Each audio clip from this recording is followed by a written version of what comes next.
Hello friends, welcome back to our channel. और आज का दिन बहुत ही शुभ दिन है। आज एक तो दशहरा भी और साथ ही साथ गांधी जी का बर्थडे भी है बच्चों। तो आज का दिन जो दशहरा है, आज के दिन क्या हुई थी? बुराई पे अच्छाई की जीत। तो इसीलिए आज दशहरा भी है और साथ साथ ही गांधी जयंती भी है। तो दोनों की आपको हार्दिक शुभकामनाएं। और साथ ही साथ आज हम एक बहुत ही बेहतरीन और न्यू चैप्टर आपके साथ स्टार्ट करने वाले, जिसका नाम है रेक्टिफिकेशन ऑफ एरर। बच्चों, अभी तक तो आप एंट्रियां कर रहे थे, सारी के सारे जर्नल एंट्री, पोस्टिंग, सारी चीजें कर रहे थे। अब बेटा जैसे जैसे जर्नल एंट्री करते रहोगे तो धीरे धीरे क्या होगा? गलतियां भी होंगी। अब गलतियां होंगी तो गलतियों का पता भी चलेगा, और गलतियों का पता चलेगा तो क्या होगा? घबराना थोड़ी है, सही कर देंगे उसको। तो एरर तो होगा, काम करेगा आदमी तो गलती तो होगी। आप काम करोगे तो गलती तो होगी, और गलती होगी तो उसका सॉल्यूशन क्या है, उसको कैसे ठीक करना है, तो वो देखिए। आज हमारे पास एक नया चैप्टर है, रेक्टिफिकेशन ऑफ एरर। बेटा बहुत ही इंपॉर्टेंट और एग्जाम पॉइंट ऑफ व्यू से बहुत ही ज्यादा इंपॉर्टेंट चैप्टर है। और ये आपका टेस्ट भी लेगा एक तरीके से, कि आप पता चलेगा असली कि आपको गोल्डन रूल ऑफ अकाउंटिंग कितनी आई थी, आपको अकाउंटिंग कितना कर पाते हो। आज आपका उसका टेस्ट होगा। बेटा सबसे पहले इस चैप्टर पे जाने से पहले हमें यह देखना पड़ेगा कि एरर कितने तरीके की होती है। एरर का मतलब क्या होता है? एरर का मतलब गलती। अब गलती कैसी कैसी गलती आप कर सकते हो? एक से एक गलतियां कर सकते हो आप अकाउंट्स में। क्या गलती कर सकते हो? मेनली अगर रेक्टिफिकेशन ऑफ एरर चैप्टर में जाए तो 4 तरीके की गलती हम कर सकते हैं, जो हमारे बोर्ड पे एक चार्ट के द्वारा रिफ्लेक्ट भी हो रहा है। सबसे पहली गलती आप क्या कर सकते हो? ओमिशन। ओमिशन का मतलब क्या होता है बेटा?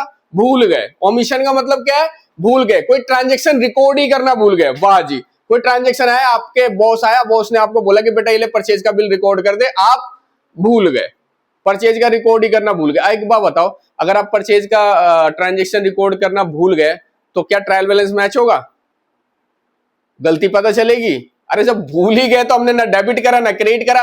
तो अभी तो सिर्फ आप ये समझो, एरर ऑफ ओमिशन का मतलब क्या? पहला एरर जो है आपका, एरर ऑफ ओमिशन, जिसका मतलब क्या है? ट्रांजेक्शन नॉट रिकॉर्डेड होली और पार्सली। मतलब आपने किसी ट्रांजेक्शन को या तो पूरा ही रिकॉर्ड नहीं किया, या उसका कोई आधा अधूरा रिकॉर्ड करके छोड़ दिया, तो उसको आप बोलते हो एरर ऑफ ओमिशन। जैसे परचेज ऑफ गुड्स 10,000, 10,000 रुपए का परचेज किया, not recorded sale 10,000, not recorded in books. तो ये आपका एग्जांपल था। मतलब आपने जो ट्रांजेक्शन हुआ उसको लिखना भूल गए, तो ये कौन सी एरर होती है? ओमिशन। इसको क्या बोलते हैं? ओमिशन। ओमिशन का मतलब क्या हो गया? भूल गए। भूल गए भैया, भूल गया, भूल गया एंट्री करना। उसके बाद नेक्स्ट, एरर ऑफ कमीशन। बेटा कमीशन का मतलब क्या है? रॉन्ग पोस्टिंग, गलत जगह पोस्टिंग कर दी। रॉन्ग टोटलिंग, गलत टोटल कर दिया। रॉन्ग बैलेंसिंग, गलत बैलेंस लगा दिया आपने, तो उसे क्या बोलोगे आप? Error of commission. Error of commission का मतलब गलत जगह पोस्टिंग कर दी, उसकी टोटलिंग गलत कर दी, और उसकी बैलेंसिंग गलत कर दी। जैसे कि 500 रिसीव फ्रॉम मोहन, पोस्टेड 5,000। 500 रुपए मोहन से मिले और 5,000 लिख दिए, तो ये क्या है बेटा? Error of commission. उसके 500 मिले, उसके अकाउंट में 5,000 लिख दिया आपने, तो एरर ऑफ कमीशन हो गया। इसी तरीके से बेटा एरर ऑफ प्रिंसिपल भी होता है। एरर ऑफ प्रिंसिपल का क्या मतलब है बेटा? Violation of accounting principle. Violation का मतलब आपने अकाउंटिंग प्रिंसिपल को फॉलो नहीं किया। मतलब while entering the journal entry you have not follow the accounting principle. जैसे अकाउंटिंग प्रिंसिपल को फॉलो नहीं किया, ये क्या हो सकता है? कौन सा अकाउंटिंग प्रिंसिपल को फॉलो नहीं किया? जैसे कि आपको पता है कि अकाउंटिंग प्रिंसिपल के हिसाब से अगर कोई आप फिक्स एसेट्स खरीद के लाए, बेटा फिक्स एसेट खरीद के ले आए, लेकिन आपने उसको क्या करा? परचेज में डाल दिया, रेवेन्यू ट्रीट कर लिया, तो बेटा ये क्या हुआ? अकाउंटिंग प्रिंसिपल को फॉलो नहीं किया। जैसे कि हम बोले कि आपने कोई मशीनरी खरीदी और परचेज में डाल दी, आपने मशीनरी खरीदी और परचेज में डाल दी, तो ये क्या करा आपने? किस तरीके की गलती करी? ये आपने अकाउंटिंग प्रिंसिपल का वायलेशन कर दिया, उसको आपने फॉलो नहीं करा। क्योंकि जब आप कोई फिक्स एसेट खरीदते हो तो फिक्स एसेट क्या हो गया? कैपिटल नेचर का हो गया। तो कैपिटल नेचर का हो गया तो उसका अकाउंटिंग ट्रीटमेंट अलग है, उसकी जर्नल एंट्री अलग तरीके से पास होगी। और आपने उसको रेवेन्यू नेचर का ट्रीट करके एंट्री कर दी। मतलब आपने खरीदा क्या? फर्नीचर, और एंट्री कहां डाल दी? परचेज में। तो ये बेटा किस तरीके का एरर हो गया आपका? ये एरर हो गया प्रिंसिपल का। तो प्रिंसिपल का एरर हो सकता है। उसके बाद आता है कंपल्सरी एरर। कंपल्सरी मतलब क्या होता है भाई? 2 और मोर एरर कैंसिल ईच अदर। मतलब दो या दो से ज्यादा एरर ऐसे जो एक दूसरे को आपस में कैंसिल कर दे रहे हैं। जैसे कि मैं आपको बताऊं कि sales account undercast by 1,000, मतलब सेल 1,000 रुपए से कम लिखी गई, and purchase account undercast by 1000, मतलब 1000 रुपए से सेल भी कम लिख दी, 1000 रुपए से परचेज भी कम लिख दी, तो दोनों तरफ क्या हो गया, कंपनसेटरी, एक एरर को दूसरी एरर ने खत्म कर दिया। तो sale account undercast bye 1000 and purchase also undercast bye 1000, ये कैसा एरर है, कंपनसेटरी एरर हो गया। तो बेटा अभी तक मैं आपको सिर्फ नॉर्मली बताऊं, कभी कभी एग्जाम में थ्योरी में भी आ जाता है, थ्योरी में भी आ जाता है कि कौन सा एरर है, कौन कितने तरीके के एरर होते हैं, एरर ऑफ ओमिशन का मतलब क्या है, एरर ऑफ प्रिंसिपल का मतलब क्या है, एरर ऑफ कंपनसेटरी का मतलब क्या है, और आपका एरर ऑफ कमीशन का मतलब क्या है। तो मैंने आपको सिंपल से बताया, ओमिशन का मतलब, कमीशन का मतलब, प्रिंसिपल का मतलब और कंपनसेटरी का मतलब। बेटा तो ये तो एरर था। अब सर अगर ये गलतियां होंगी तो इन गलतियों को ठीक कैसे किया जाएगा। तो बेटा गलतियां वन साइडेड भी हो सकती है और गलतियां टू साइडेड भी हो सकती है। अभी मैं आपको एक टू साइडेड गलती अगर आपकी होती है तो वो कैसे होते हैं आपको वो बताने जा रहा हूं, इसके बाद वन साइडेड पे भी हम आएंगे साथ ही साथ। तो अभी आपको ये जर्नल एंट्री करने तो आपको अच्छे से आता है कि जर्नल एंट्री कैसे करते हैं। जैसे आपने बोला परचेज की एंट्री, तो आपने सीधा बोला purchase account debit to vendor, sale की entry sale debtor to sale, या अगर कैश में बेचा तो कैश टू सेल, कैश में परचेज किया तो परचेज टू कैश। ये एंट्री आपको आती है अच्छे से। लेकिन बेटा अब इन एंट्रियों में अगर कोई एरर हो गया, कोई एरर हुई है, कोई गलतियां हुई हैं, तो उसको कैसे ठीक करेंगे, उसको कैसे ठीक करेंगे। जैसे मैं आपको एक एग्जांपल लेके चलता हूं कि मशीनरी परचेज ऑन क्रेडिट, आप ध्यान से देखना बेटा, मशीनरी परचेज ऑन क्रेडिट, एक उधार पे मशीन खरीद के लाए फ्रॉम मोहन, मोहन से एक 5000 रुपए की मशीनरी खरीदी आपने उधार में, and entered in purchase book, आपने उसको कहां पे डाल दिया बेटा, परचेज बुक में। हो गई गलती, कर दिया बंटाधार। आपने मशीनरी खरीदी, अब मशीनरी खरीद के लेके आए, अब भाई नया नया अकाउंटेंट आया था, अब वही वाला अकाउंटेंट होगा ना जिसने 11th में सही से गोल्डन रूल ऑफ अकाउंटिंग और रेवेन्यू और कैपिटल नेचर को सही से नहीं पढ़ा होगा। तो वही बात है ना कि जब आपने किसी चीज को पढ़ा नहीं, आपको बेसिक पता नहीं हो, तो देखेगा परचेज हो रहा है, बस परचेज हो रहा है तो परचेज में डाल दो। कुछ भी चीज परचेज हो, बिल्डिंग परचेज होगी परचेज में घुसा दिया, कोई भी चीज परचेज होगी परचेज में घुसा दिया। क्यों? क्योंकि उसने अभी अकाउंटिंग प्रिंसिपल को सही तरीके से समझा नहीं था, और समझा नहीं था तो सारी गलतियां हो रही हैं। इसीलिए तो बोल रहे हैं कि जब आपका 11th में जो बेस स्टार्ट होता है उस टाइम पे बहुत ही ईमानदारी से और समझदारी से पढ़ना चाहिए, ताकि बाद में गलती ना हो। देखो बेटा यहां पे जितनी मर्जी गलती कर लो, यहां पे जितनी मर्जी गलती कर लो, क्योंकि आप सीख रहे हो। लेकिन अगर यही गलती आप किसी ऑर्गेनाइजेशन में काम करते समय वहां पे अगर इस तरीके की गलती करोगे तो उस कंपनी का तो नुकसान होगा ही होगा, उस कंपनी का नुकसान होगा ही होगा। और साथ ही साथ वो ये भी बोलेंगे पता नहीं क्या पढ़ के आया, बता यार इसको पता ही नहीं है, कंप्यूटर खरीद के लाया परचेज में डाल दे रहा है। क्यों? क्योंकि हमने भाई उस जब पढ़ना था उस टाइम पे हमने सही से पढ़ा नहीं, दिमाग लगाया नहीं। तो बेटा इसीलिए बोलते हैं कि अब मैंने आपको बताया अकाउंटिंग प्रिंसिपल में कैपिटल नेचर और रेवेन्यू नेचर। कैपिटल नेचर क्या होता है, जब भी आप कोई फिक्स एसेट्स वगैरह परचेज करते हो तो कैपिटल नेचर को जाती है। और रेवेन्यू नेचर क्या होता है, जो डे टू डे के एक्सपेंसेस होते हैं, रेवेन्यू नेचर की हो जाती है। तो अब एक बात बताओ, आप मशीन खरीद के लाए, तो मशीन खरीद के लाए और आपने कहां पे डाल दिया, उसको परचेज में डाल दिया। हो गई ना गलती, मशीन खरीदी और परचेज में डाल दिया। अब गलती हो गई सर, अब गलती हो गई, अब क्या करें, अब तो गलती हो गई, ठीक करके दिखाओ। बेटा अब वही तो यहाँ पे करना है। अब गलती होगी, उस गलती को ठीक कैसे करेंगे, ये तो बहुत मुश्किल काम हो गया। बहुत, देखो इसको ठीक करना और भी आसान है बहुत। अब यहाँ पे रेक्टिफिकेशन हम करेंगे कैसे, गलती तो हो गई जो हो गई, अब उसको ठीक कैसे करेंगे। सर कोई शॉर्टकट तरीका बताओ उसको ठीक करने का। बेटा कुछ भी नहीं है, बहुत ही आसान है, इस गलती को ठीक करना भी बहुत ही आसान है। अब आपको यह पता होना चाहिए कि एंट्री क्या होनी चाहिए थी और क्या हुई है। तो सबसे पहले बात करेंगे कि भाई एंट्री कर क्या दी। सबसे पहले आप लिखोगे जो एंट्री आपने पास कर दी है वो एंट्री लिख दो। यहां पे आपने क्या करा था, आपने खरीदी मशीन और डाल दिया आपने परचेज में, तो पहले आप वो डाल दो। स्टेप 1, आपका स्टेप 1 यही बोलता है कि जो आपने किया वो लिख दो। बेटा लो जी, स्टेप 1 में मैंने क्या बोला, रॉन्ग एंट्री। मतलब रॉन्ग एंट्री का मतलब यहां पे आप ऐसा समझ लो, जो एंट्री आपने कर दी थी गलती से वही एंट्री यहां पे लिख दो। तो आपने पहले क्या करा था, आपने मशीनरी खरीदी थी और मशीनरी खरीदने के बाद आपने उसको कहां पे डाल दिया था, परचेज में। तो आपने क्या एंट्री डाली होगी बेटा, परचेज अकाउंट डेबिट। आपने तो यही किया होगा ना, purchase account debit to Mohan. बेटा आपने यही एंट्री करी होगी, आई एम राइट। 5000 जो आपने कर दी है वही लिख दो, जो बेटा गलत कर दिया वही लिख दो। सर लिख दिया हमने, अब बताओ जी आगे क्या करना है। बेटा आगे कुछ नहीं करना है, आगे तो मैं करूंगा। स्टेप 2 में क्या करना है बेटा, जो आपने एंट्री लिखी है इसको उल्टा कर दो। सर उल्टा कर देंगे इसे? बिल्कुल, आप इसे उल्टा कर दो। अब बताते हैं ना उल्टा करने के बाद क्या करना है। सर लो जी, उल्टा कर दिया इसको, मोहन को उल्टा कर देते हैं। Mohan account debit to purchase 5,000 5,000। अभी क्या किया? अभी मैंने कुछ किया ही नहीं, अभी तो मैंने कुछ किया ही नहीं। मैंने तो जो आपने किया था वही कर दिया। आपने भाई मशीन खरीदी थी, परचेज में डाल दी थी मैंने, आपने जो डाली थी वो एंट्री लिख दी, purchase account debit to Mohan, और उसको मैंने क्या कर दिया, उस एंट्री को रिवर्स कर दिया। इसको क्या बोलते हैं? Reverse entry. उल्टा करने वाला रिवर्स एंट्री। तो सर अब क्या करें? अब क्या करें? अब बेटा एक बात बता कि एंट्री होनी क्या चाहिए थी? ये तो ठीक है जो आपने कर दी, बहुत बढ़िया बात है, ये कर दी, ये भी कर दी। अब होनी क्या चाहिए थी?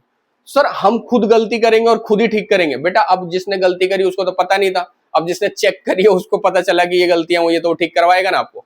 तो अब होनी क्या चाहिए थी? बेटा जब भी आप कोई फिक्स एसेट्स खरीदते हो, कोई मशीन खरीदी है आपने, कोई बिल्डिंग खरीदी है आपने, कोई कंप्यूटर खरीदा है, मोबाइल फोन खरीदा है, कार खरीदा है, बाइक खरीदी है, चैन खरीदी है, इस तरीके की कोई चीजें खरीदते हो तो वो होती है एसेट्स, और वो होती है कैपिटल नेचर की। कौन सी होती है? Capital nature. क्यों? क्योंकि उसका हम बेनिफिट लॉन्ग टाइम तक लेने वाले हैं, उसका बेनिफिट लॉन्ग टर्म तक लेने वाले हैं, इसलिए वो कैपिटल नेचर की, वो डेली डेली यूज खर्चे वाली चीज नहीं है। तो वो क्या होगा? उस एसेट्स में कैपिटलाइज हो जाएगा। जो एसेट्स खरीदी गई है उस एसेट्स में चली जाएगी, और ये बैलेंस शीट का पार्ट बन जाता है, ना कि पीएनएल का। तो यहां पे क्या होना चाहिए? आपने क्या खरीदा? मशीन, तो यो जी मशीन अकाउंट डेबिट।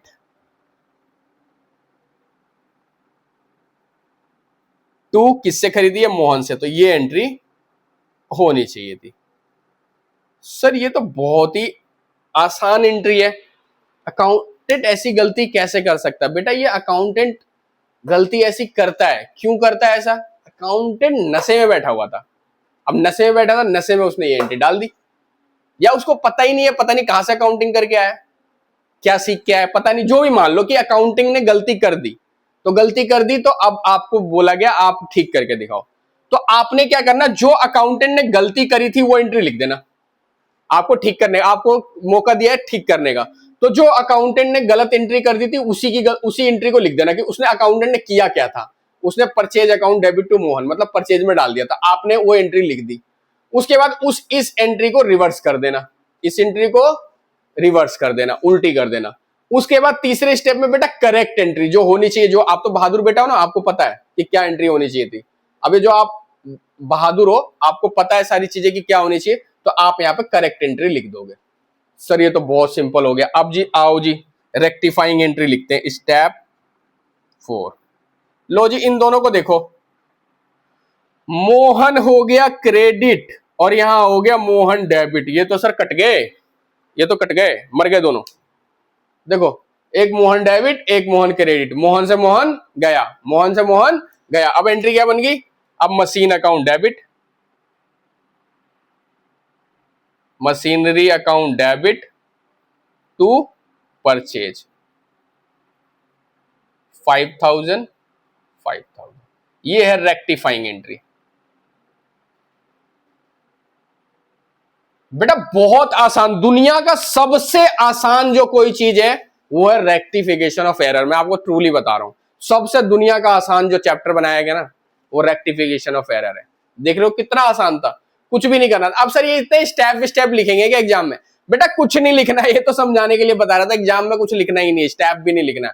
सर बिना स्टेप के करके दिखा दो। अरे बिल्कुल बेटा बिना स्टेप के हो जाएगा। देखो जी बिना स्टेप के करते हैं, जो जी कोई स्टेप फॉलो नहीं करना भाई, बिना स्टेप के कर दो तो माने हम रेक्टिफाइंग एंट्री। लो जी बिना स्टेप के एंट्री हो जाएगी। कैसे होगी बिना स्टेप के? अब एक बात बताओ जी, मशीनरी खरीदी और कहां पे डाल दी? परचेज में डाल दी, तो मतलब परचेज में गलत डल गई, तो परचेज में गलत डल गई तो परचेज में उसने डेबिट किया था तो परचेज क्रेडिट कर दो यहाँ पे। लो जी टू परचेज। और डलनी कहां चाहिए थी? मशीनरी में डाल दो जी, मशीनरी में। लो जी 2 मिनट में भी हो जाएगा सर। 2 मिनट तो बहुत ज्यादा बता दिया बेटा, 2 सेकंड में हो जाएगा। पर सर ऐसे ऐसे अच्छा नहीं लग रहा, हम ऐसे करके दिखाएंगे तो हमें अच्छा लगेगा।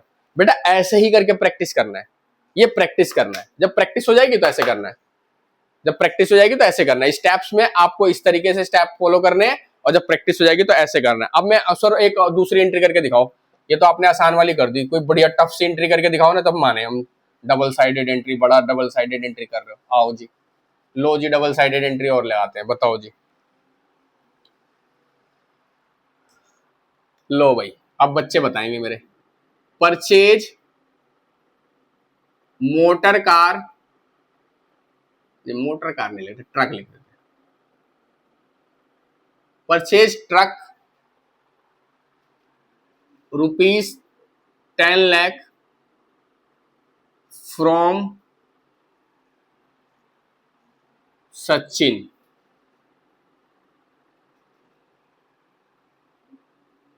सचिन से आपने purchase truck of ₹10 lakh from Sachin, entry posted in purchase account. लो जी, ट्रक खरीद के लाया और परचेज में डाल दिया। तो बेटा अब बताओ जी, सबसे पहले मैंने क्या बोला था सर, स्टेप 1, हम स्टेप बाय स्टेप चलेंगे, हम जो स्टेप बोलेगा वो करेंगे। पहला स्टेप क्या बोलता है कि जो एंट्री कर दी गई थी वो लिख दो, जो एंट्री हो गई थी वो लिख दो। क्या करी इसने एंट्री, कहां पे पोस्ट कर दिया, परचेज में, वही लिख दो जी, परचेज अकाउंट डेबिट। इसने क्या किया होगा, ये तो क्या होगा, purchase account debit to Sachin 10 lakh, 10 lakh. अब स्टेप 2 में क्या कर दो जी, सचिन डेबिट, उल्टी कर दो इस एंट्री को, टू परचेज 10 लाख, 10 लाख। आओ जी स्टेप 3 में, आप क्या करोगे जी, करेक्ट एंट्री डालो, क्या होना चाहिए था, truck account debit to Sachin 10 lakh, 10 lakh. अब जी स्टेप 4 में रेक्टिफाइंग एंट्री बताओ, सचिन डेबिट, सचिन क्रेडिट। लो जी, सचिन तो खत्म, तो एंट्री क्या बन गई, truck account debit to purchase 10 lakh, 10 lakh. अब बेटा अगर कॉमन सेंस लगाओगे ना तो इसको वैसे भी ठीक कर सकते थे। क्यों, उसने बेटा परचेज में डाल दिया, तो परचेज को परचेज में डाल दिया, तो परचेज उसने डेबिट कर दिया था, तो परचेज को ठीक करना है तो परचेज आपने क्रेडिट कर दिया। और ट्रक में डाला ही नहीं था, मतलब ट्रक आया था, ट्रक में डेबिट होना था, हुआ ही नहीं था, तो ट्रक डेबिट कर दिया। तो देखो, एक मैंने जहां जाना चाहिए था वहां डाल दिया, ट्रक को अकाउंट को डेबिट कर दिया, और परचेज को क्रेडिट करके परचेज को जो डेबिट हो गया था सही कर लिया। तो बेटा ये थी एंट्री। कैसा लग रहा है आपको बेटा रेक्टिफिकेशन ऑफ एरर? अगर अच्छा लग रहा हो ना तो हमारे चैनल को ना सब्सक्राइब कर लो, और वीडियो को लाइक कर लो, ज्यादा से ज्यादा लोगों को शेयर कर लो। बेटा आज दशहरा है, कम से कम आज तो ये शुभ काम कर ही लो, ज्यादा से ज्यादा लोगों को भेजो। और नेक्स्ट वीडियो में हम आपके साथ इसको और डिटेल में, बेटा जितना देखने में सिंपल लग रहा है रेक्टिफिकेशन ऑफ एरर, उतना ही सिंपल है भी ये। कि सोच रहे हो कि बहुत मुश्किल है, बहुत आसान है, मैं ट्रूली बता रहा हूँ बहुत आसान है। लेकिन फिर भी दो चार, ऐसा होता है ना, दो चार वीडियो बनाएंगे, दो चार वीडियो जब तक देखेंगे नहीं, मतलब आसान चीजों को भी बार बार देखना होता है ना बेटा, आसान को भी बार बार देखेंगे तभी तो वो और ज्यादा आसान हो जाएगा। तो इसीलिए हम नेक्स्ट वीडियो में हम आपके साथ रेक्टिफिकेशन ऑफ एरर पर और भी चीजें लेके आएंगे, और भी किस किस तरीके की गलती हो सकती है वो कराएंगे, और वन साइडेड एरर भी कराएंगे, और साथ ही साथ आपको यह भी बताएंगे कौन सी ऐसी गलती है जिसका इफेक्ट ट्रायल बैलेंस में पड़ता है, किसका नहीं पड़ता है, और डिटेल में लेके आएंगे। लेकिन ये जो मैंने कराया था सबसे ज्यादा एग्जाम में ना, सबसे ज्यादा यही वाला क्वेश्चन आता है। मैंने एग्जाम ओरिएंटेड करा दिया क्योंकि कल बच्चों का ना पेपर था। एक्चुअली क्या, मैंने ये सीधे डायरेक्ट उठाया और मैंने ये आपको बता दिया। क्यों, क्योंकि कुछ बच्चों, मेरे जो ऑफलाइन बच्चे हैं, उनका ना कल पेपर मतलब मंडे को पेपर है अकाउंट्स का, मतलब पेपर इन द सेंस कि आप उनका जो हाफ ईयरली होता है, तो उसमें बोला सर रेक्टिफिकेशन ऑफ एरर आने वाला है और एक बार रिवाइज करा देना। तो रेक्टिफिकेशन ऑफ एरर आने वाला है बेटा, तो आएगा तो यही क्वेश्चन, यही आएगा, इसलिए मैंने सोचा कि फटाक से उसको रिवाइज करा लें, कुछ है ही नीचे क्वेश्चन के अंदर। तो ठीक है बच्चों, जय हिंद, जय भारत, जय दिल्ली।